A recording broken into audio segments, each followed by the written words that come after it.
તો દેવભૂમિ દ્વારકા જિલ્લામાં પણ ધોધમાર વરસાદ વરસ્યો। દ્વારકા જિલ્લાના ભાણવડમાં વરસાદી માહોલ છવાયેલો છે।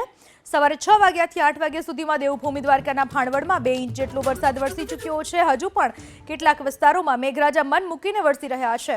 દેવભૂમિ દ્વારકાના ખંભાળિયા શહેર અને આસપાસના ગ્રામ્ય વિસ્તારોમાં પણ સતત વરસાદ વરસી રહ્યો છે। ભાડથર, ખોખરી, માંઝા અને ભટ્ટ સહિતના ગામોમાં સવારથી વરસાદ વરસી રહ્યો છે। વરસાદ વરસતા ખેડૂતોમાં ખુશીનો માહોલ છવાયો।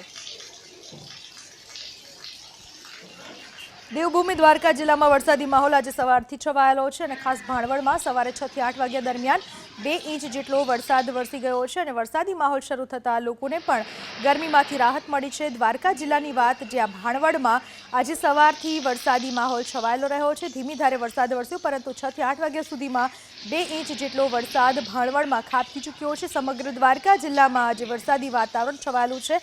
વાદળો આજે ઘેરાયેલા જોવા મળી રહ્યા છે। આ વિશે વધુ માહિતી આપવા આપણી સાથે જોડાઈ ચૂક્યા છે અમારા સંવાદદાતા કરણ। દ્વારકા જિલ્લામાં કયા કયા વિસ્તારોમાં વરસાદી માહોલ છવાયેલો છે? વહેલી સવારથી દ્વારકા જિલ્લામાં સાર્વત્રિક વરસાદનું આગમન થઈ ગયું છે। ખંભાળિયા તાલુકાની વાત કરીએ, ખંભાળિયા તાલુકાના ભાડથર છે, માંઝા છે, રીજલપર છે, ખોખરી છે, તેમજ ખંભાળિયા શહેરી વિસ્તારમાં પણ વરસાદ છવાયો છે।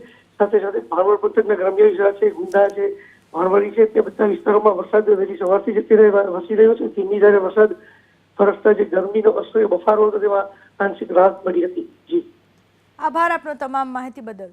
તો દ્વારકા જિલ્લામાં આજે વરસાદી માહોલ, વહેલી સવારથી વાદળછાયું વાતાવરણ જોવા મળી રહ્યું છે। ઠેક ઠેકાણે વરસાદ વરસી રહ્યો છે।